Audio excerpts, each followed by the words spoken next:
Seja muito bem-vindo ao canal da Igreja CI em Blumenau. Agora você vai assistir uma palavra que pode transformar a sua vida.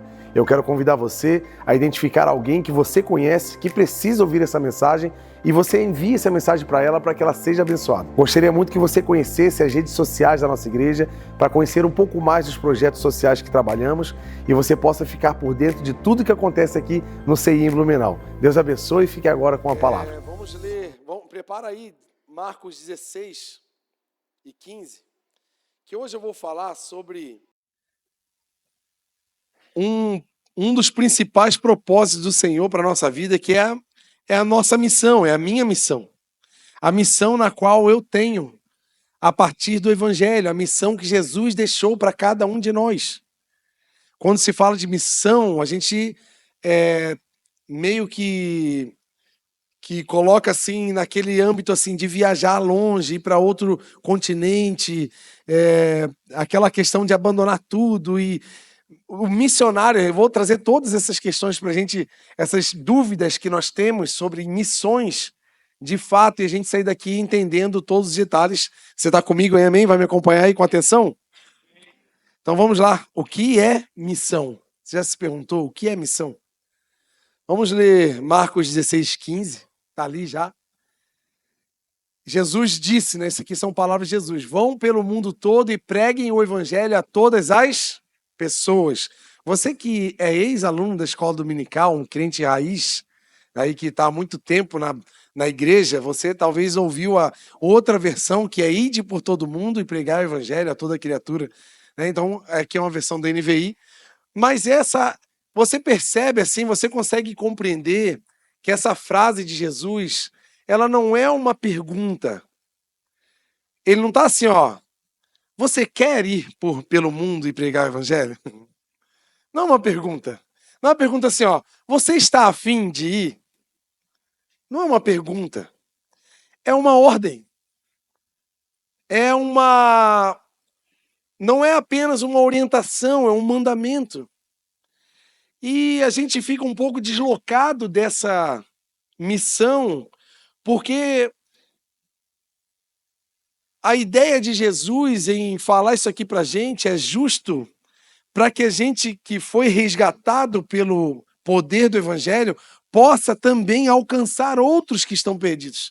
E indo, alguns estudiosos ousam falar que o que Jesus estava falando aqui é que não é uma ação de você sair de um lugar e ir para outro lugar para pregar o evangelho. A ideia dessa fala de Jesus é como se fosse assim, ó, indo e pregando o evangelho a todos. Aonde você está, do jeito que você estiver, no lugar que você estiver, indo de um lugar para o outro, indo e pregando o evangelho. É uma vida de missão. É uma vida que está vivendo com o propósito que o Senhor Jesus deixou para a gente. Então, a gente tem que entender que é um mandamento de Jesus para a propagação do evangelho. Não é sobre instituição ou religiosidade, porque nós não pregamos a placa da igreja, nós não estamos trabalhando para o crescimento da instituição. Se você andar um pouco mais perto, né, do pessoal da liderança, e se quiser vir até um dia numa reunião de liderança, não existe na pauta da liderança da nossa igreja o tema como vamos fazer a igreja crescer. A gente nunca trouxe essa pauta. Porque a gente não está aqui para fazer uma igreja crescer, uma instituição crescer. A gente está aqui para levar o nome de Jesus. E se essas pessoas quiserem ser da nossa família espiritual, ser da nossa instituição, amém, glória a Deus. Mais um vai ser bênção, a gente vai receber com muita alegria. Mas não é o nosso foco não é conseguir novas adesões. Porque a missão não é... Jesus não falou assim, ó, vão lá, abre uma igreja CI em Blumenau e prega o evangelho. Não é. A gente utiliza da instituição para criar força, criar corpo, criar relevância. Eu fiquei muito feliz, estávamos aqui antes do culto numa reunião da ação social da nossa igreja, do Instituto Viver. Quando eu entrei, eu me assustei com tanto de gente. Eu falei, meu Deus, olha que número expressivo de pessoas da nossa igreja preocupadas em se envolver na ação social da nossa igreja, que a ação social é nada mais, nada menos que a materialização do evangelho na vida daqueles que precisam, que estão necessitados. Então eu me assustei, fora outra reunião simultânea que estava acontecendo das pessoas que estão envolvidas no departamento Kids aqui da igreja. Então tinha assim, tranquilo, mais de 70 pessoas ali em cima só conversando sobre o trabalho da propagação do evangelho em várias esferas da sociedade. Então não é sobre crescimento de uma instituição, é sobre o nome de Jesus ser conhecido. Você está comigo aí, amém? E é uma convocação, a missão, gente, que Jesus nos deu é uma convocação dos filhos resgatados para resgatar aqueles que estão perdidos. Então Jesus não está perguntando assim, ei, você está afim de ir pelo mundo e pregar o evangelho a todas as pessoas? Você está com vontade? Você está animado? Não, ele deu uma ordem, vão, porque é necessário. É necessário que as pessoas conheçam Jesus. Uma das pautas que nós levamos aqui para a reunião antes do culto foi justamente essa. Gente, se alguém vem aqui na nossa igreja buscando uma doação de roupa, uma doação de cesta básica, o problema dela não é só veste, e o problema dela não é só comida. Existe outro problema por trás disso, que está causando esse problema. Então a gente precisa, como ação social, buscar essas famílias que estão registradas aqui e a gente buscar nas casas, fazer visita mesmo e a gente buscar, quem sabe, essa família precisa de uma oração, de um acompanhamento, o casamento precisa de um aconselhamento. Quem sabe tem alguém com problema de uso de drogas na família que está causando essa falta e está precisando de alimentação em casa. Quem sabe tem alguém doente. Porque como que Deus vai nos usar poderosamente com a autoridade do Espírito Santo para curar doentes se a gente não vai nas casas dos doentes? A gente precisa se expor. Então essa era uma pauta. Sair, porque esse é a convocação do Senhor. Então se mova em nome de Jesus. Olha para alguém e fala assim, ei, tu é um missionário, tá? Fala aí. Não sei se tu sabia, mas tu é um missionário. Fala assim. Porque essa é a minha próxima pergunta. Quem é um missionário? Será que é aquele que abandona tudo? E eu me despedi dos meus pais. O missionário Eliseu, né? Que queima as carroças e abandona tudo. Tem esse missionário. Né? Tem. Eu sou um desses. Mas são formatos, são medidas que o Senhor dá para cada um. Na verdade, todos nós somos missionários. Todos nós estamos na missão da propagação do evangelho. Não é para um ou para outro, não é para aquele que tem dom e aquele que não tem, até porque tudo isso eu vou falar aqui. Então, assim, missionário é aquele que está vivendo a missão do evangelho. Seja no campo, seja enviado, ou seja na base. Porque a igreja, a instituição, ela é, ou pelo menos precisa ser, uma base missionária. Nós precisamos ser uma base missionária. Uma base que envia missionários, por exemplo, é uma base que sustenta uma ação social e envia aqueles que estão sendo enviados para aquele trabalho, que envia missionários para uma escola de futebol para pregar o evangelho para crianças. Essa aqui é a base que envia esses missionários. E os missionários que estão aqui. E tem aqueles que estão no campo trabalhando. Vamos ler Romanos 10, 13, 14 e 15. Aqui vai falar sobre as camadas da missão, que a gente vai entender aonde a gente vai se encontrar. Provavelmente você vai se encontrar em uma dessas camadas, porque imagina se todo mundo fosse violonista, ia ter uma orquestra de violão tocando aqui, 55 violão tocando. Não, tem um violonista, tem um baixista, tem um tecladista, tem um que faz comida, tem um que organiza, tem um que faz a decoração. Cada um carrega uma parte da missão e todo esse quebra-cabeça vai montando a imagem do evangelho sendo propagado. Então aqui, olha o que está dizendo aqui, pois todo aquele que invocar o nome do Senhor será salvo. Aí ele faz uma pergunta. Como então invocarão aquele em quem não creram? Como crerão naquele em quem não ouviram? Como que uma pessoa, gente, vai buscar o Senhor se ele nunca ouviu do Senhor? Como que uma pessoa vai buscar ao Senhor, vai buscar uma igreja, quem sabe, Como que a pessoa vai se arrepender dos seus pecados e vai querer mudar de vida se ela nunca ouviu nada, sobre a palavra, sobre Jesus? Então, talvez você vá falar assim, eu nasci num berço evangélico, mas alguém pregou para tua família. Alguém pregou para o teu avô, alguém pregou para o teu bisavô, que foi trazendo de geração. Hoje nós desfrutamos do evangelho desde pequeno, quem sabe. Outros aqui conheceram Jesus mais velhos, na adolescência, na juventude ou na vida adulta. Mas todos nós cremos no Senhor porque alguém falou pra gente. Faz sentido o que eu tô falando, amém? Então não tem como, do nada. Eu nasci já crente, cantando e falando of the king, the power... Não. Não dá. Não é assim. A gente tem que ouvir de alguém. Alguém vai falar pra gente. Alguém falou pra gente. Alguém entregou o evangelho pra gente. Por isso que nós invocamos. Todo aquele que invoca o nome do Senhor será salvo. Mas como que eu vou invocar se eu não conheço? Aí tá aqui, ó. Como que ouvirão se não há quem pregue? Como que as pessoas do seu trabalho, do condomínio que você mora, do bairro que você mora, da cidade que você mora, vão conhecer a Jesus se nós não pregamos? Aqui está a primeira camada da missão do evangelho. Os que pregam, os que se expõem, os que estão na linha de frente, os que estão proclamando de fato.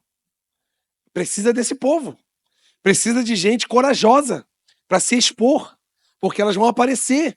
Elas vão precisar ter um bom testemunho visível, porque às vezes a gente está cantando, tocando aqui, falando, e às vezes a gente tem um mau testemunho lá fora, a pessoa diz, sim, mas tu não é aquela pessoa que está lá?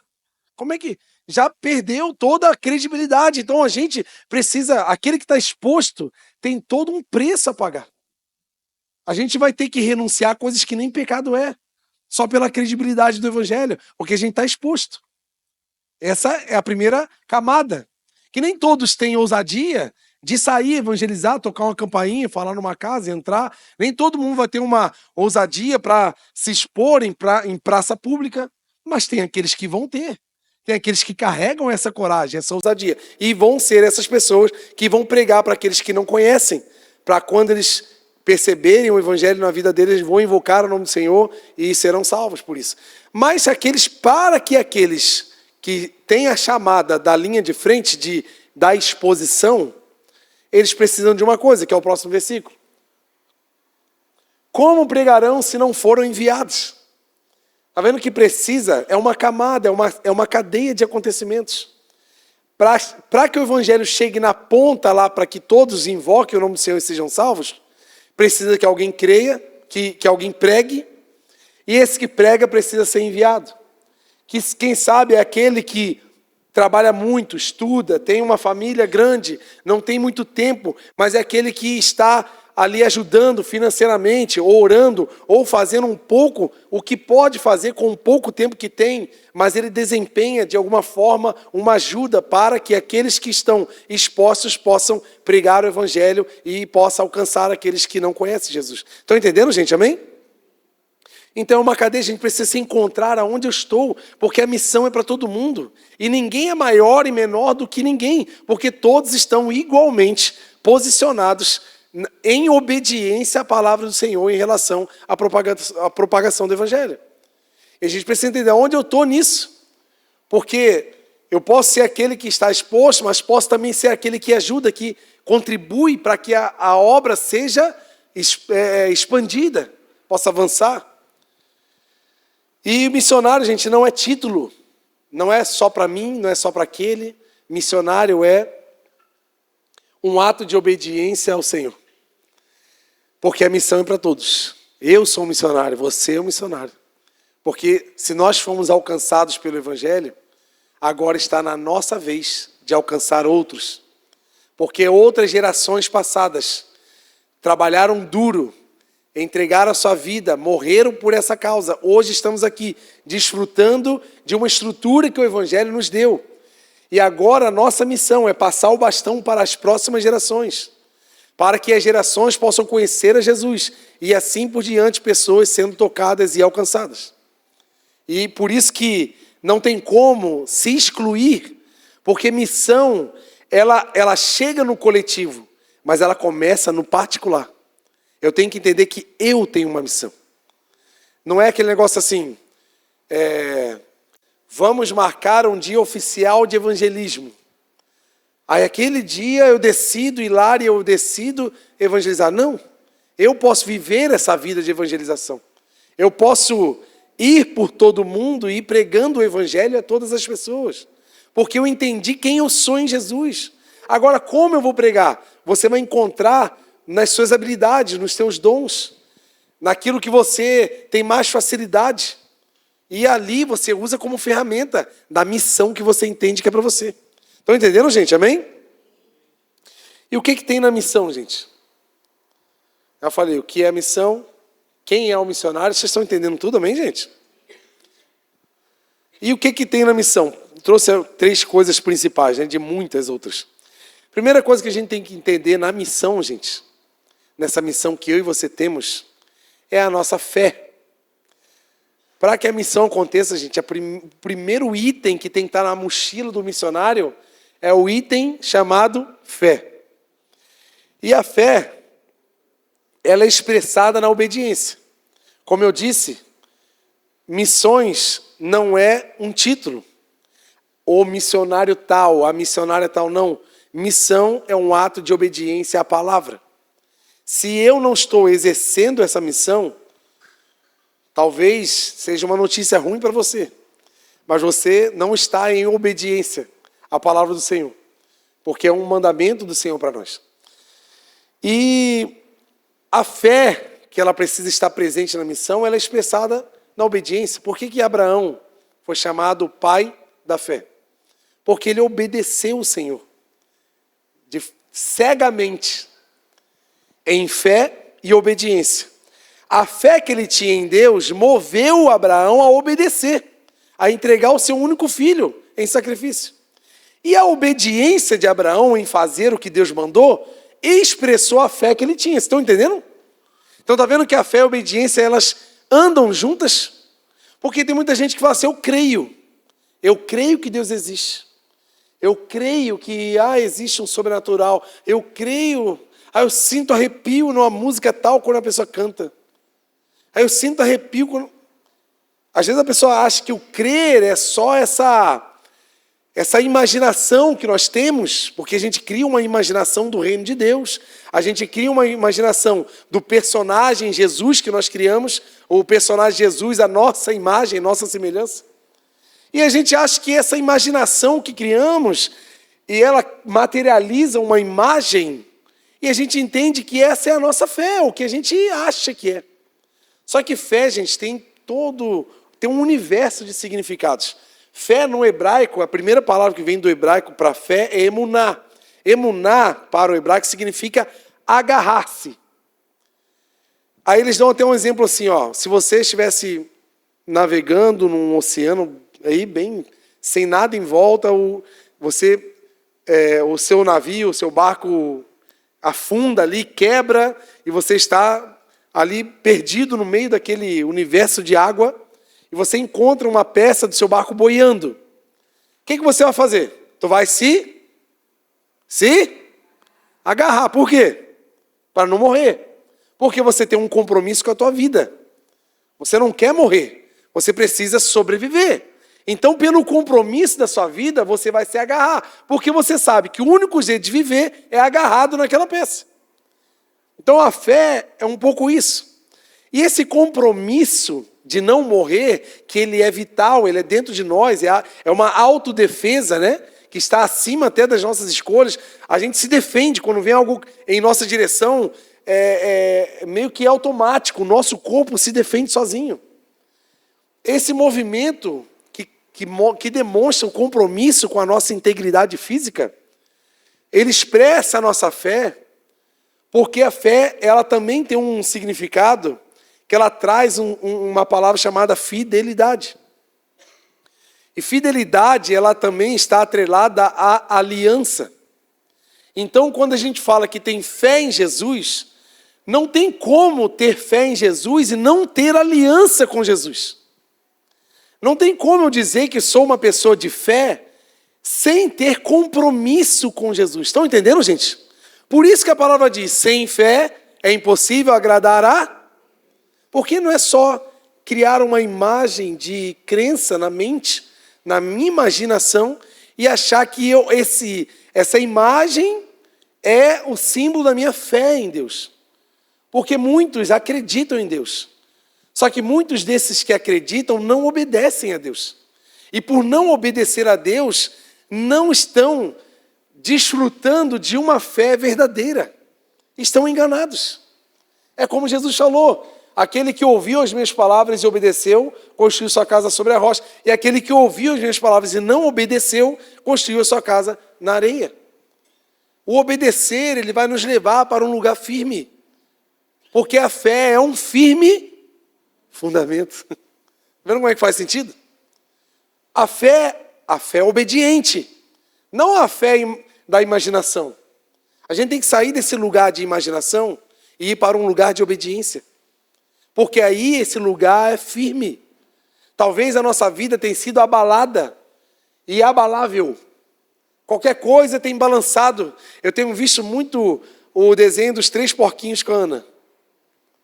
E é muito fácil de entender as 3 casas, os 3 tipos de esforços que cada porquinho teve.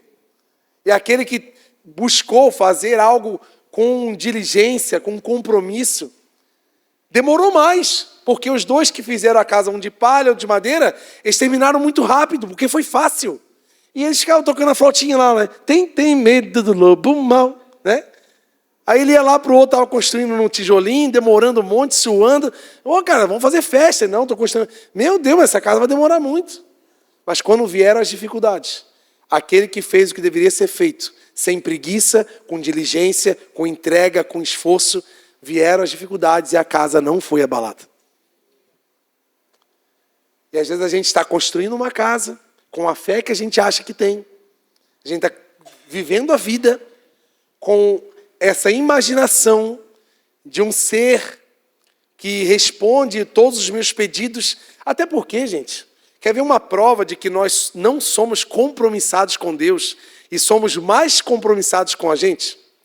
Normalmente, os nossos pedidos de oração, as nossas campanhas, né? Estou na 6ª quinta-feira da vitória. Falta só mais uma para Deus me abençoar. São 7. Quem sabe, se a gente fizer uma lista do que estamos buscando a Deus, desse compromisso que estamos tendo em busca, os pedidos não passam de 1 metro de diâmetro em volta de mim mesmo. As buscas incessantes, campanhas, jejum, oração que eu faço normalmente estão ligados a pedidos que apenas atendem aos meus desejos, às minhas necessidades particulares.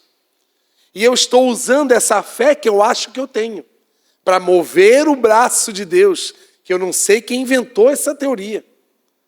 Porque fé não é sobre pedir, fé é sobre obedecer. E tem muita gente pedindo muito. Muita gente, se você ler no Velho Testamento, não sei se é Amós, algum dos pequenos dos profetas menores, diz assim: o som dos seus cultos solenes irritam os meus ouvidos. Das suas grandes reuniões com música estão me irritando. Parem. Então, às vezes, a gente está fazendo coisas achando que essa fé, esse arrepio do nosso emocional está movendo algo. Gente, se nós não obedecermos a palavra, estaremos muito longe do que Jesus quer para nós. Então, a missão que eu e você temos, precisa ter uma fé verdadeira. Amém, gente? Então, essa palavra fidelidade, que está ligada à fé, eu trouxe alguns significados na nossa língua portuguesa, que é assim, constância nos compromissos assumidos com outrem, com outra pessoa. Constância é uma das maiores guerras do ser humano, é com a constância.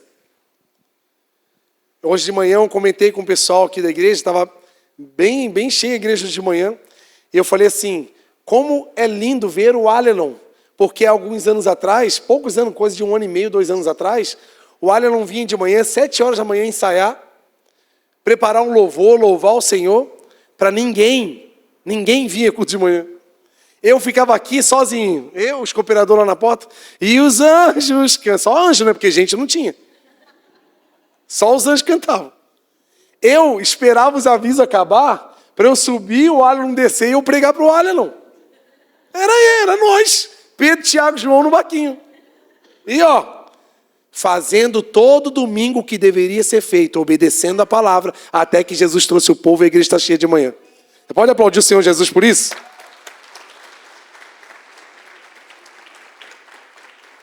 E a constância, ela expressa a nossa obediência. Porque é fácil, gente, fazer um negócio legal. E quando é difícil? E quando há dificuldades? Porque nós abandonamos os nossos propósitos de vida nas primeiras dificuldades que aparecem. Tem muita gente aí abandonando casamento, empresa, faculdade, ministério, por qualquer dificuldade que aparece. Porque não tem constância. Quanto de constância? Até que ele venha.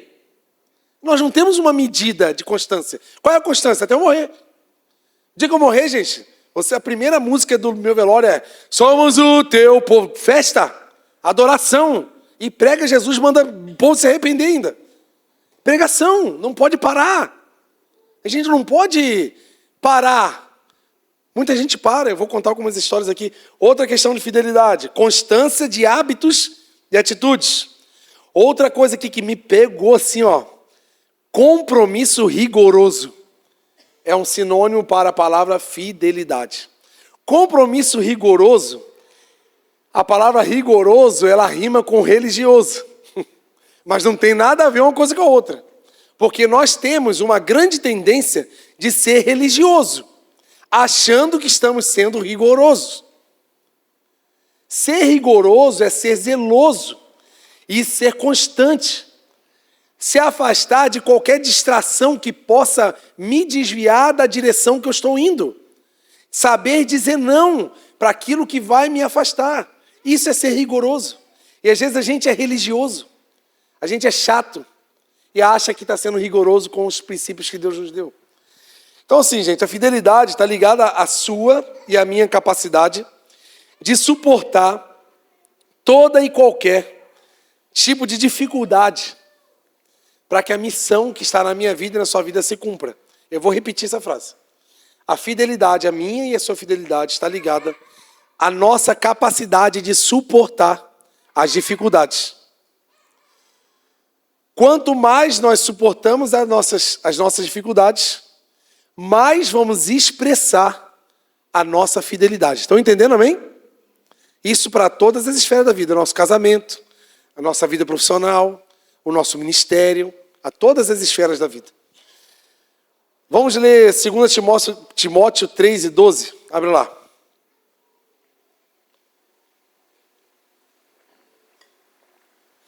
Isso aqui vai ser a partir de uma decisão tua hoje, tá? Tua e minha, né?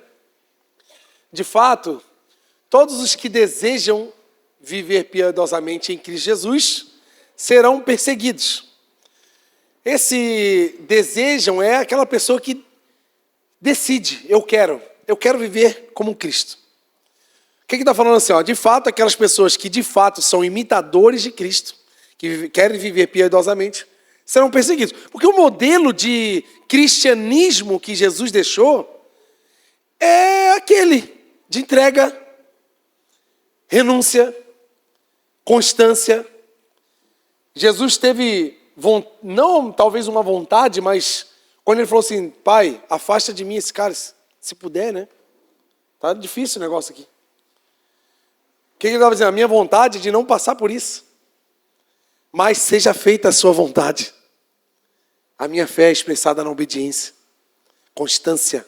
Vai ter dia que não vai ser legal. Vai ter dia que vai ser tudo contra. Mas apesar, né? Se a figueira não produzir, se não tiver animais no campo, se tudo der errado, eu vou continuar louvando o nome do Senhor Jesus. Não é sobre circunstância, é sobre propósito. E muita gente está sendo abalado e influenciado por circunstâncias e esquecendo do propósito.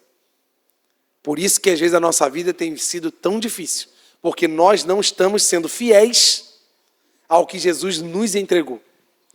então nós seremos perseguidos, gente. E eu, ouvindo um podcast do Douglas Gonçalves, do Jesus Cop, eu estava ouvindo no carro, assim, eu fui abalado, eu fui impactado por um pastor chamado Luiz Renato Maia. Ele é um dos pastores de um movimento chamado MAIS. É uma sigla. Missões... Ai, Jesus. Você acredita que eu esqueci? Deixa eu ver se eu não... Aqui, ó. Missão de apoio, ó, MAIS. Missão de apoio à igreja sofredora. Ele é um dos pastores desse movimento. Busca no Instagram depois, no Google, tem sites, tem as histórias lá. São histórias reais que estão vivendo hoje. Ele trouxe alguns relatos de perseguições que ele acompanha, que eles ajudam igrejas missionárias no mundo inteiro, principalmente em países de grande risco, né, de morte de cristãos, de perseguição. Então ele começou a trazer alguns relatos, né?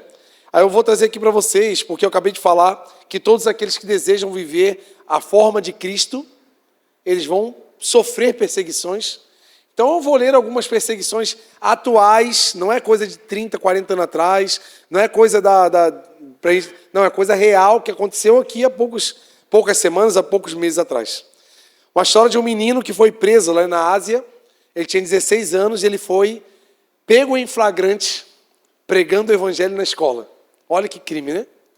Ele estava lá na escola, pregou o evangelho para o menino foi tocado pelo Senhor, ele chegou em casa falando de Jesus, a mãe, o que é isso? Quem falou isso para você? Não, foi tal menino. Beleza. No outro dia, prenderam esse menino e torturavam ele todos os dias. Ele ficou preso durante 9 meses. Todos os dias ele era torturado com agulhas dentro da unha, choque nas partes íntimas, banho gelado de madrugada. E sempre com a mesma frase: abandona a tua fé, que a gente te solta. Abandona Jesus, que a gente manda você para casa. Durante 9 meses ele falou não, não e não. Sabe o que aconteceu nesses 9 meses? 122 presos aceitaram Jesus através da vida dele. Isso é uma pessoa, gente, que entendeu o propósito. Que se dane que estão me batendo. Eu não estou nem aí que eles estão me torturando. Eu sigo a Jesus e vou seguir os passos de Jesus. Não é circunstância que move. Outra história, né, que ele trouxe. Aqui, ó, vamos ler 2 Timóteo 2:9. Olha o que a palavra diz. Pelo qual eu sofro a ponto de estar preso como criminoso.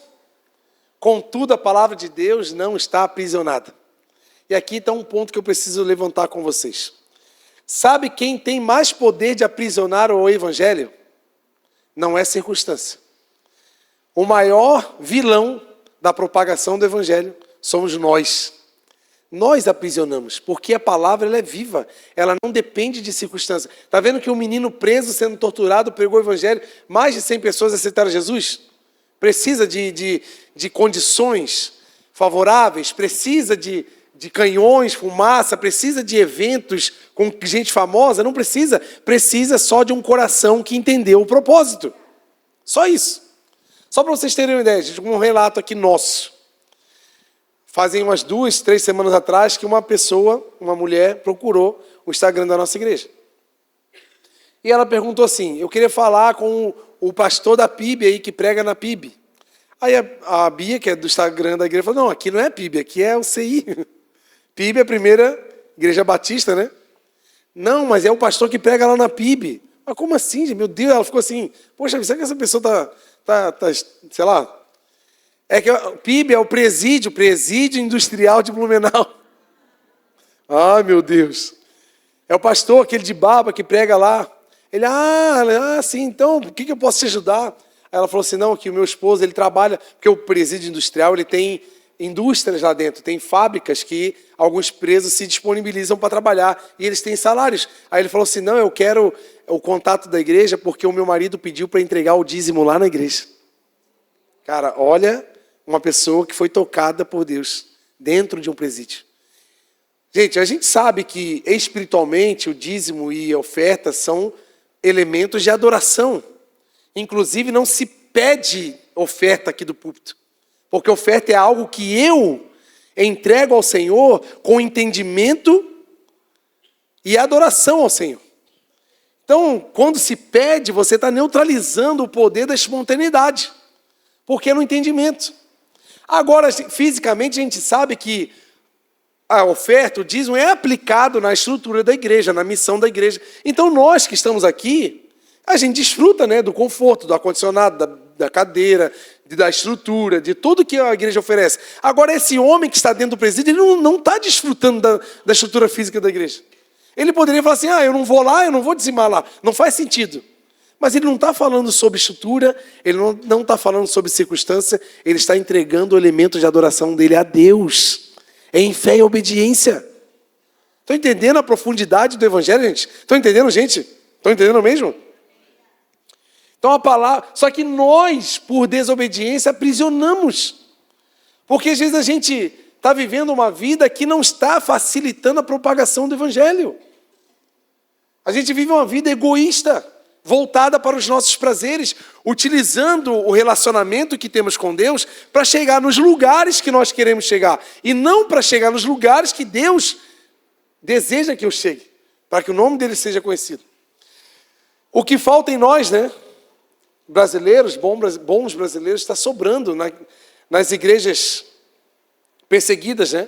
Nós abandonamos o nosso ministério por qualquer motivo, a gente deixa de fazer alguma coisa porque é pesado, tá difícil, a gente não se organiza para servir a missão que eu carrego, eu não me preparo para isso, e dou uma desculpa que ou não está dando tempo, ou eu não tenho condições, ou eu não consegui fazer.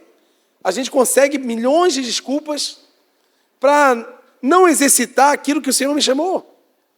E a gente vai vivendo, a chuva é o motivo de eu... Gente, assim, vir para o culto não se resume na nossa vida de fé com Deus, tá, gente? Vir para o culto é a ponta do iceberg do evangelho, da missão que nós carregamos. Porque eu ir na igreja, ele é um encontro, né, da família, para a gente se fortalecer, receber uma direção do Senhor, para ir para a nossa missão, para exercer o nosso chamado no mundo. A igreja é um lugar de fortalecimento, de acolhimento, de abraços, de carinho da família, de segurança da família. Mas ela não se resume na minha vida de fé com Deus. E às vezes a minha vida de fé com Deus está resumida em aparecer no culto uma vez, 2 vezes na semana. A gente não pode ficar nesse lugar. A gente precisa se mover, porque cada um de nós carrega um propósito poderoso do Senhor para mudar a família, a vida e o mundo de alguém. Tu acredita nisso, amém? E talvez estamos neutralizando. A gente está neutralizando. Vou dar um exemplo, gente. Tem uma família aqui nossa, da nossa igreja, aqui, ó. O carro deles quebrou. O motor ficou enjoado e vomitou uma vela assim, quase cuspiu a vela assim. E deu ruim, e o carro está quebrado. Aí tu pergunta, cadê essa família? É pai, mãe e 3 filhos. Essa família vem de bicicleta, os 4 de bicicletinha assim, ó, carregando a pequena na garupa e as 4 bicicletas. Dia de frio, dia de calor, porque estão servindo, porque entenderam o propósito e nada vai parar, porque eu sei em quem eu creio. Uns falam de cavalos, outros falam de carro, e eu dou menção àquele em quem eu creio que sirvo. Não dependo de um carro, eu dependo da minha vida. E não é desculpa.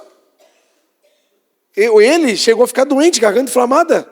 Pegando sereno, semana passada, sereno brabo, chegou a dar uma gripe. Mas eu estou aí para a gripe, eu vou servir meu Jesus.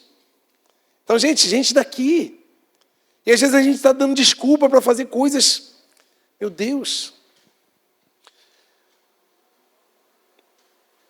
Um pastor lá do Sudão chegou na reunião da igreja todo machucado, todo ferido, e contou a história para o pastor dele. Ele falou assim, olha, entraram na minha casa 7 muçulmanos e bateram os meus filhos, amarraram eles, jogaram dentro de um quarto, me bateram, me amarraram na sala, bateram na minha mulher, e os 7 homens estupravam a minha mulher na minha frente. Enquanto faziam aquilo, eles gritavam na minha cara, abandona a sua fé. Abandona o seu Jesus. E ele, imagina, desesperado, começou a chorar muito. E chorando e desesperado, o que eu vou fazer? Aquele desespero, a mulher olhou no olho dele e falou assim, meu amor, não abandona Jesus, porque ele é a única coisa que temos. E fizeram o que fizeram, bateram em todo mundo, foram embora, e eles chegaram na igreja contando essa história triste de uma pessoa que não abandonou a sua fé. Sabe, gente, às vezes eu me sinto assim, pior do que um palito de fósforo usado, assim, ó, sem valor, diante de histórias como essa. Lá no Afeganistão, gente, os soldados passam na rua assim, ó, pegam o teu celular à força e vê. Se tiver qualquer coisa do Evangelho, de Cristo, alguma coisa, eles já vão te surrar em praça pública e se achar de novo vão te prender. Essa é a realidade em alguns países. E esse pastor contando, né? Primeira igreja batista de Gaza, lá na faixa de Gaza. O pai de uma família foi sequestrado em casa. Pegaram ele e levaram ele embora. E levaram ele embora. Bateram, espancaram, fizeram tudo que pudesse. E ele morreu, não voltou mais para casa. E numa conversa desse pastor com a mulher dele, ela falou assim, olha, é muito difícil, né? Ia ser muito bom se ele voltasse para casa. Porque eu estou grávida e a gente tem mais 2 filhos pequenos. Então, para mim, vai ser muito difícil manter. Mas eu prefiro que ele morresse, porque eu não gostaria de receber um homem que negasse a Cristo dentro da minha casa. Estão entendendo a convicção de algumas pessoas que não estão apegadas às perdas dessa vida, porque entenderam que quando o Senhor é o meu pastor, eu não sinto falta de mais nada. Estão entendendo a dimensão de uma fé obediente, que não se abandona por qualquer motivo? É uma fé de não só imaginar algo e acreditar que existe, mas é uma fé materializada em atitudes. Estão entendendo, gente, em nome de Jesus? Então, o primeiro item que precisa ter na missão é fé. Precisamos de fé. Uma fé que nos mova em obediência à palavra do Senhor. Não uma fé de imaginação na qual eu posso criar o elemento que eu quiser e inventar um caminho na minha cabeça. Segunda coisa que eu preciso ter é solidariedade. Tem uma frase que diz assim, ó, se existe um cristão preso no mundo, eu não sou totalmente livre. Dá para entender isso, não? Eu e você, nós não somos totalmente livres, porque tem algum cristão agora sendo sequestrado. Tem algum pastor agora sendo arrastado, preso, espancado. Então, se os meus irmãos estão presos, eu não sou totalmente livre. Quem entende a missão de Jesus na terra, o segundo item na mochila do missionário é solidariedade, é entender, é sentir a dor do outro. Porque como nós vamos evangelizar, gente, se a gente não sente a dor daqueles que não conhecem Jesus? Como nós vamos querer falar de Jesus, do amor de Jesus, se a gente não consegue amar nenhum parente? Se a gente tem problema para perdoar um parente da nossa casa? Como que eu vou viver a missão de Jesus se eu tenho problemas com vizinhos do meu condomínio? Como? Se a palavra diz que eu preciso amar os meus inimigos. Então a solidariedade está para nós como a misericórdia de Deus está para o mundo. A solidariedade está ligada à compaixão, à misericórdia. E às vezes nós não temos misericórdia de ninguém. A gente tem frieza. A gente tem assim a justiça humana. Não tem como dizer que eu vivo em missões se eu não tenho preocupação com o outro. Eu me preocupar. Vou dar um exemplo aqui, ó. Uma das pessoas está bem expostas aqui da nossa igreja da missão. Pastor Robson está lá pregando dentro do presídio. Por acaso, algum dia, nós aqui, ó, já paramos ele no início do culto, no final do culto. Pastor, deixa eu te dar um abraço. Como é que está a sua família? Como é que o senhor está? O senhor está bem? Está animado? Está forte? Porque o senhor vai lá, né, na frente do campo de batalha, leva um monte de lambada, prega e volta. Será que o senhor não está voltando cansado? É a solidariedade com os nossos irmãos. O pessoal do Alien aqui, ó, acabou o culto, abraça eles. Honra a vida deles, agradece, poxa, obrigado porque vocês serviram. Os 2 cultos chegaram aqui 7 horas da manhã para ensaiar, para se preparar. Se preocupar com o cansaço. Acaba o culto da manhã, vão lá em casa almoçar um frango assado e um pudim de leite. Começou a vida deles. Aí, ó o pessoal do Alice animando, tá tudo dormindo. Falou de pudim de leite e acordaram. Mas às vezes a gente não tem solidariedade. E sem isso, gente, missão zero. Outra coisa que precisamos ter na missão, investimento. Não se fala de missões sem falar de investimento. Missão custa caro, gente. E às vezes eu fico triste porque a gente vê muito missionário sofrendo num campo de missão lá longe, no interiorzão, brabo. E às vezes as igrejas ricas, cheias de estrutura, têm aquele orgulho de que nós ajudamos 35 missionários. Dá R$100 para cada um. R$100 eu não compro comida nem para uma semana, gente. E aí, canta, né? Se fala de ajudar missões. Missões, gente, depende de investimento.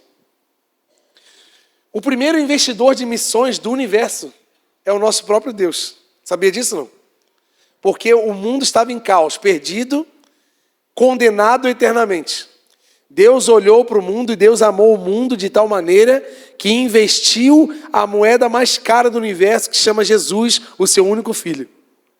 Ele foi o primeiro investidor de missões do planeta. E o que mais investiu? Ninguém conseguiu investir igual ele, né, gente? A gente acha que a gente faz alguma coisa, né? Olha o que ele investiu, o próprio filho, o único filho. E Jesus, por sua vez, quando estava na terra, também investiu. Porque ele saiu de um trono de glória para entrar no útero. Já começou o perrengue, né? Olha a dificuldade. Ele poderia ter vindo já adulto, né? Saiu do meio da água lá do Rio Jordão. Ó, cheguei. Vou salvar a humanidade. Sem perrengue, sem estar no útero. Não. Já saiu de um lugar de glória para entrar num problema. A gente tem que entender que o modelo de missão de Jesus é nós sairmos do nosso lugar de conforto para colocar outros no lugar de conforto. Jesus saiu da glória, veio para a lama para colocar a gente na glória. Sim ou não? Esse é o modelo de missão de Jesus. E às vezes a gente não quer sair. Porque é difícil, né? Subir a gente quer, mas descer, diminuir. Os discípulos investiram a vida, perderam suas vidas. Você acha que os discípulos jubilaram na igreja que eles abriram? Compraram uma casa na praia e tinham uma caminhonete no fim da sua vida pastoral? Você acha mesmo que eles se aposentaram e viveram a vida, levaram os netos para Disney? E foi lindo a carreira ministerial deles? Eles nem tiveram tempo de ver. Morreram antes. Uns à espada, outros com lança, outros levados por cavalo, assim por corda, até o final da cidade, apedrejados, outros pregados em cruz.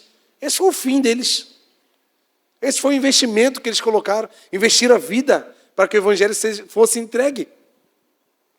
Então, assim, gente, a missão a gente investe em várias esferas da vida, né? Eu trouxe 3. Em primeiro lugar, tempo. O tempo é a moeda mais cara hoje do mundo, né? E muita gente não se envolve porque diz que tem pouco tempo. Só que a quantidade de tempo para Deus é irrelevante. Porque, quem sabe, você tem meia hora por semana para fazer algo para Deus. Se faz algo para Deus, fazendo para a gente, né? Para pessoas, né? Não existe vida com Deus sem que nós... Uma vida isolada. Deus não chamou a gente para ser isolado, para servir a Deus sozinho. Não, Deus nos chamou para servir a Ele em pessoas. Quando eu sirvo os filhos, eu estou servindo a Deus. Então, se eu tenho apenas meia hora por semana, se você empregar essa meia hora por semana no reino de Deus, no serviço a pessoas, essa meia hora vai ser multiplicada pela eternidade. A dimensão de Deus, quando você deposita o teu investimento de tempo, ele se multiplica em eternidade. Vou dar um exemplo. Os rapazes que me ajudaram aqui a construir essa cerca. A gente demorou aí 1 semana, 2 para terminar a cerca. Acabou a cerca, acabou o trabalho. Quantas crianças que estão sendo servidas ali, que daqui a 10, 20 anos vão lembrar de uma infância incrível que tiveram dentro da igreja. E quando tiverem maturidade o bastante, vão adorar o Senhor com maturidade, mas vão lembrar da infância que ia para a igreja para brincar. E era muito legal ir para a igreja quando eu era criança. E quantas dessas crianças vão se tornar grandes pregadores do Evangelho e vão levar multidões para Jesus, porque alguns investiram um pouco de tempo para fazer uma cerca num parque. Estão entendendo, gente? É pouco tempo, mas o efeito é eterno.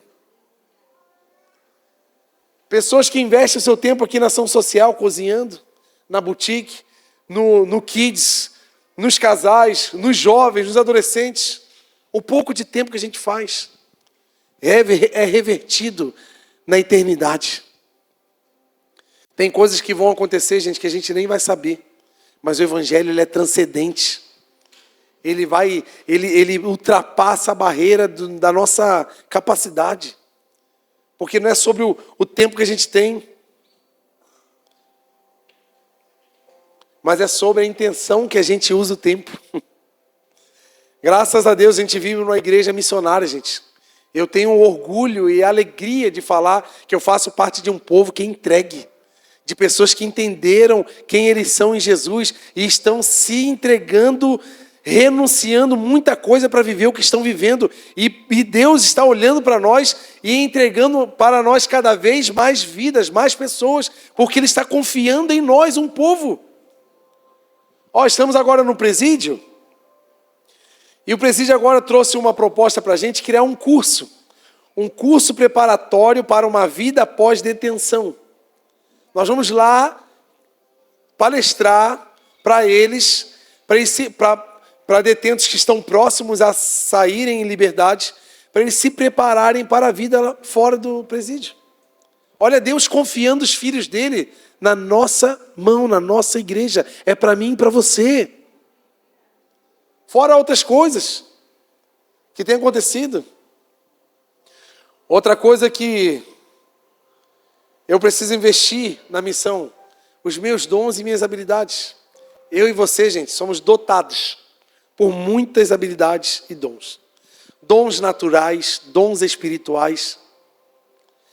Se você falar com um americano, um norte-americano, quando falar de dons para ele, na língua dele, no inglês, ele vai falar gift. Gift no inglês é presente. É assim? É isso mesmo? Obrigado. É bom ter gente que manja mais do que eu aqui pertinho para me ajudar.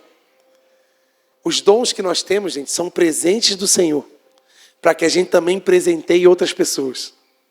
Os dons não foram feitos para me servir. Os dons foram feitos para servir alguém. Todo dom que você tem, seja de um mecânico, você pode arrumar o teu próprio carro, mas o teu dom é para arrumar o carro dos outros. Você é cabeleireiro, você não vai arrumar o teu cabelo, você vai arrumar o cabelo dos outros. Se você é cozinheiro, você não vai cozinhar só para você vai cozinhar para alguém. Está entendendo que toda habilidade é para outra pessoa, não é para a gente? Se tu vê uma árvore, ela produz frutos para alguém se alimentar, não é ela come do fruto dela. Ela entrega. E eu e você precisamos entender quem nós somos. E sair desse lugar de improdutividade, porque nós carregamos dons poderosos de libertação da humanidade, de entrega do Evangelho.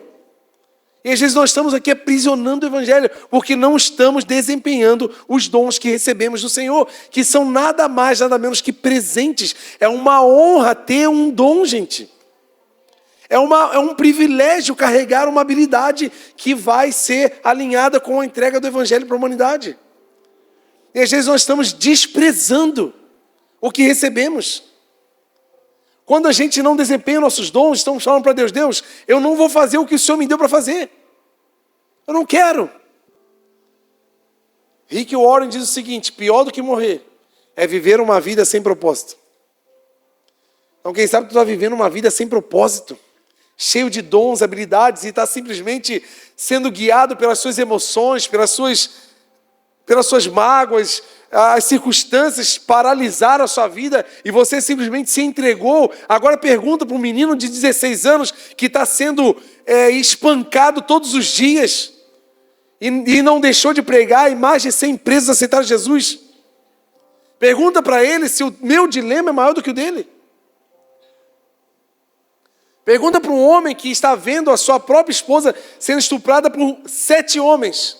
E ela fala assim, eu não abandono o nosso Jesus, porque Ele é a única coisa que temos.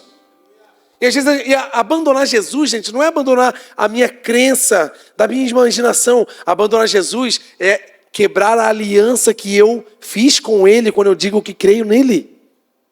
Isso é abandonar Jesus. A fé que nós dizemos que temos é uma aliança de falar assim, Jesus, estou contigo. O que o Senhor fez, eu vou continuar aqui na terra. Deixa comigo. Isso é fé. E a fé vai ser desempenhada nos nossos dons, nas habilidades que temos. Não dependemos de uma estrutura. Nós vamos indo e pregando o Evangelho. E outra coisa, que a gente se perde muito. Um dos investimentos que nós temos na missão é o nosso dinheiro.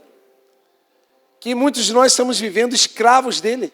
Quem manda em nós é o dinheiro, nós não mandamos nele. Não somos nós que dizemos, essa quantia vai para cá, essa quantia... Não, é os boletos que diz para onde tem que ir. O nosso salário a gente não vê mais. É assim, ele pinga e já respinga, né? Bateu, foi, pum. Tu nem vê. Por quê? A vida está tão desregulada que o dinheiro que era para ser um poder que Deus está dando para a gente... está sendo a nossa maior fraqueza. Está sendo a coisa que mais está desanimando a gente. Porque nós temos escolhas egoístas, nós temos desorganização, nós somos relaxados, nós não estamos tendo escolhas direcionadas pelo Senhor, estamos tendo escolhas direcionadas pelas nossas emoções. Estamos esquecendo da obediência à palavra do Senhor e depositando esse poder que nós deveríamos ter em qualquer outra coisa, menos no propósito no qual eu fui criado. Só que missão, quanto mais eu invisto na minha missão do Evangelho, mais alcance eu tenho. Quanto maior a minha capacidade de investir na missão, maior será a capacidade de alcance. Jesus entregou a vida, tudo. Por isso que ele veio salvar a todos. Por isso que o alcance dele é para todos. E a igreja, gente, é feita do pouco de muitos. E às vezes a gente fala assim, mas sabe o que é assim, uma tristeza que eu tenho? Quando eu ouço assim, pastor, eu tenho um sonho de investir em missões, mas só quando eu for rico. Não, quando eu ganhar no Tigrinho, daí vai sobrar uma grana, daí eu vou investir em missões. Não, a mega cena da virada está chegando, pastor. Se eu ganhar a nossa igreja, eu vou fazer a reforma da nossa igreja. Deus não precisa de R$1 milhão. Deus precisa de um coração aberto. Quem sabe tu tem R$1 para dar, mas é o teu R$1 com fé, obediência e verdade. E entrega sacrificial. Porque a oferta não se pede. Se eu pedir, eu vou deturpar o real sentido da sua oferta. Então não dá para pedir. Tem que ser algo do nosso coração. Tem que ser algo que eu faço. Sabe por quê, gente? Essas pessoas que dizem assim, quando eu tiver muito eu vou fazer. Porque elas são apegadas ao pouco que tem. Aí o que acontece? Se eu sou apegado ao pouquinho que eu tenho, quando eu tiver muito, eu também vou ser apegado ao muito que eu tenho. Não vai mudar. Porque não é a quantia que me faz ser diferente. É eu que preciso mudar. Eu e você não vamos ser diferentes. Sabe aquele meme que fala assim, quando eu for rico eu não vou falar para ninguém, mas haverão sinais. Vou chegar de helicóptero no meu trabalho. Não é assim? Porque não muda o ser, o interior, a índole, não muda. Não muda, não vem com essa desculpinha. Quando não vai. Eu tenho que ser fiel no pouco, porque no muito eu serei colocado. Porque se eu for infiel no pouco, eu também serei infiel no muito. Acabou. Tem gente que fala assim, eu fiz um voto com o Senhor. Se o Senhor me abençoar, na mega sena eu vou fazer um estrago. O diabo vai ficar envergonhado. O diabo está batendo palma para você. Ele está gostando desse teu papinho mole, de te enganar na mega sena. A nossa igreja, só para vocês terem uma ideia, gente, de quando a pessoa tem um entendimento. A nossa igreja doa de 55 cestas todo mês. E a gente também faz as marmitas, que agora a gente está mudando o foco, tem muitas ações sociais, né? Tem muitas coisas que acontecem. Dessas 50 marmitas, sabe de onde vem? De um membro nosso. É só um membro que oferta as 50 marmitas. 50 cestas básicas. Está entendendo como é que funciona? Não são todos que entendem o mistério da missão. E essa pessoa está desfrutando de bênçãos, de uma trajetória com o Senhor incrível, que nem se compara ao que Ele está fazendo. O futuro dessa pessoa é incrível. Se manter assim, Jesus amado vai ser um estrondo. Porque é um que entende. É um que entende. Não que eu não estou colocando a gente num lugar de acusação, mas eu estou querendo te incentivar a entender a sua missão e fazer o que você pode. Porque às vezes a gente não está fazendo nada, a gente está sendo só um espectador do reino de Deus. E Deus quer que você e eu sejamos um protagonista de uma história incrível nessa terra. De salvação de muitas pessoas, de transformação de muitas famílias. E às vezes a gente está aprisionando o evangelho por circunstâncias. A circunstância não diz quem você é, Deus diz quem você é. E tudo isso, gente, diz respeito àqueles que falam aquele versículo com tanta beleza, né? Buscai primeiro o reino de Deus e a sua justiça. E às vezes a gente está falando que busca Deus, sabe por quê? Só porque a gente não falta um domingo no culto. Só porque eu não chego atrasado no culto. Só porque eu não falta uma escala. Eu estou buscando em primeiro lugar o reino de Deus. Buscar o reino de Deus demanda esforço e demanda deslocamento. Você se deslocar para estabelecer o reino de Deus numa cidade, num bairro. Isso demanda esforço. E buscar o reino é botar o reino no lugar dele. Só que nós temos sido os reis, né?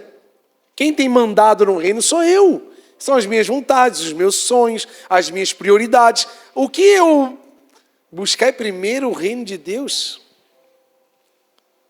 é fazer toda a força que eu preciso para que o reino venha.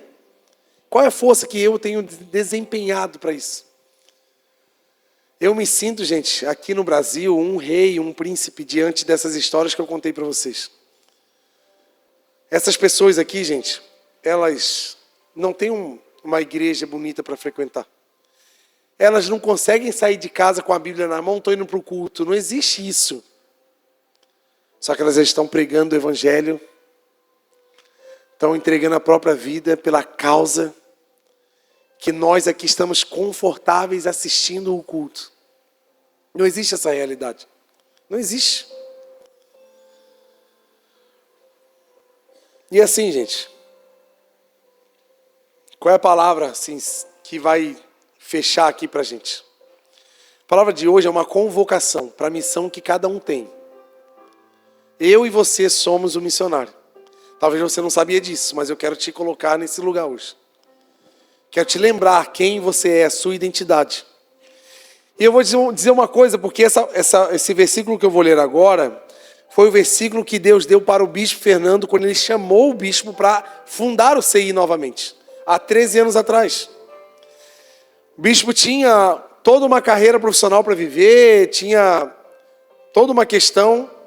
Ele poderia dizer não, Deus, eu não quero isso para mim, eu não quero ser pastor, eu não quero abrir começar de novo o ministério do meu pai, eu não quero. Ele não ia ir para o inferno por causa disso, nem eu nem você. Se eu e você dissermos não, Deus não vai condenar a gente para o inferno. Você não quer?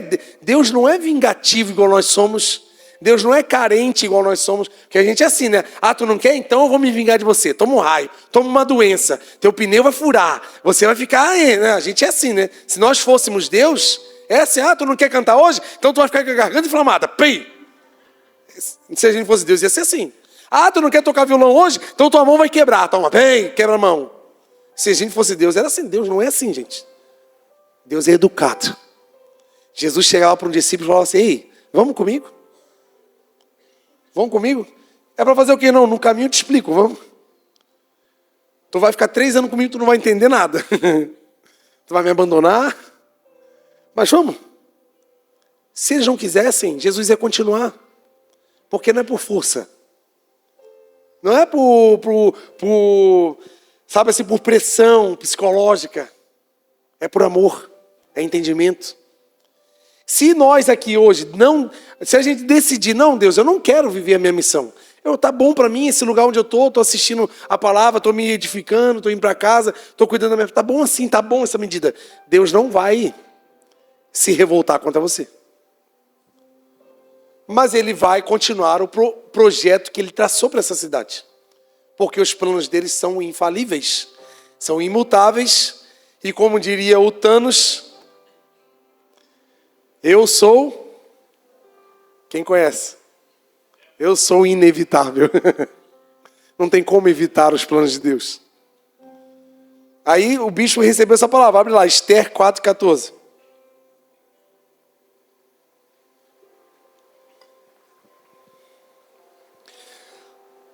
Era Deus falando para Esther, né? Se você ficar calada nessa hora, se você não quiser falar o evangelho, se você não quiser viver, levar o socorro para os judeus, se você não quiser, socorro e livramento surgirão de outra parte para os judeus.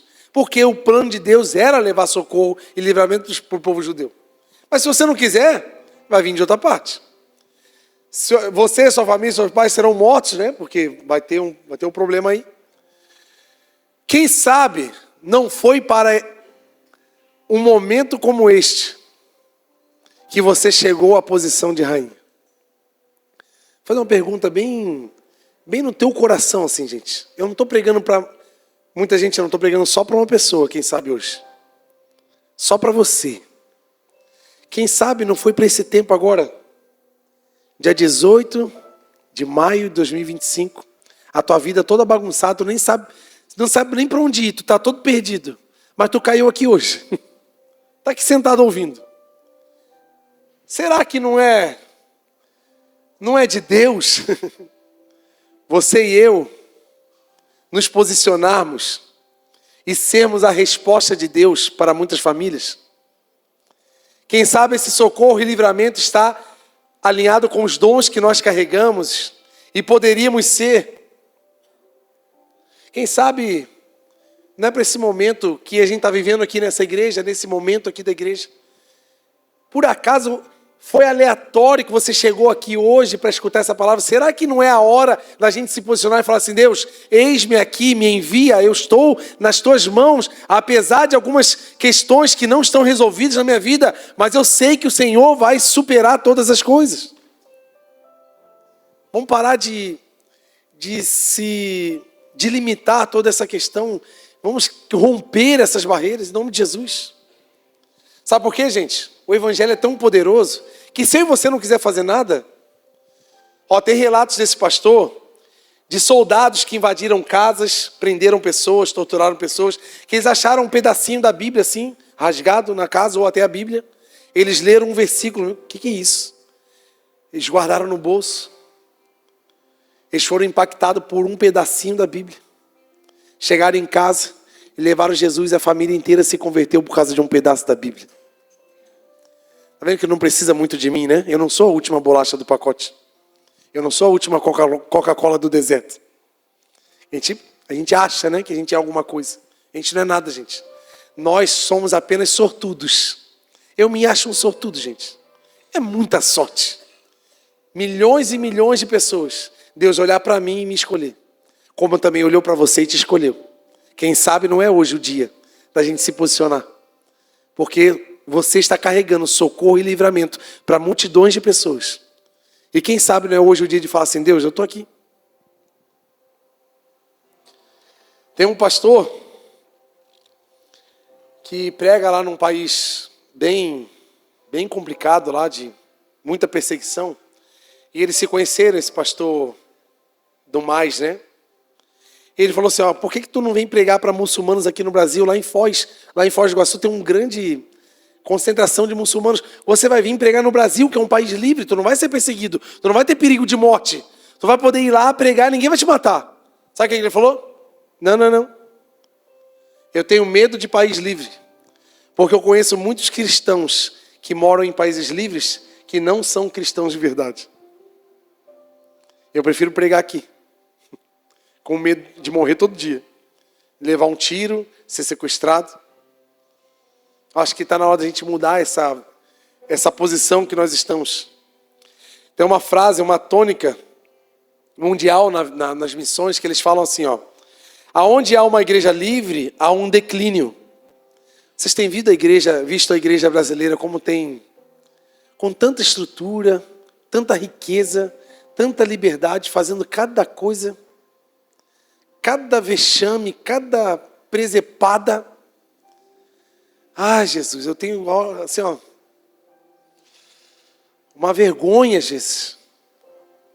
Esse dia eu estava aqui no briefing do Alelon, aí a menina que estava dando a palavra, ela falou assim, eu estava em casa hoje agradecendo ao Senhor, porque eu faço parte de uma igreja que não faz presepada como eu tenho visto. E o meu pastor não é presepeiro. Ela falou assim. Eu falei, obrigado. Porque eu também sou feliz por não ser de uma igreja de presepada. Porque é um país livre. Aí a liberdade dá comodidade. A comodidade nos faz declinar, gente. Aí a frase é assim, ó: aonde há uma igreja livre, há um declínio. Aonde há uma igreja perseguida, há um crescimento. Antes que chegue a perseguição aqui no nosso país, eu acho que está na hora de a gente, urgente, se posicionar. Para que muitos ouçam a palavra do Evangelho através da vida de cada um de nós. Aí eu faço uma pergunta para você. Por quê? Porque depois dessa palavra aqui, eu fiz uma pergunta para mim. Para que essa missão aconteça, o que eu devo fazer? Que veio essa pergunta, meu Deus, como é que eu vou viver isso? Eu não quero viver de culto a culto, de encontro a encontro, pregando para crente todo domingo. Que isso me irrita, tá bom? Desculpa a minha sinceridade, mas eu não gosto muito de pregar só para crente não, gente. Eu fico... Porque o crente já conhece, né? Eu falei alguma novidade para vocês aqui, eu li algum versículo que você nunca leu. Você conhece tudo, eu não sei mais do que vocês. Eu não sei mesmo.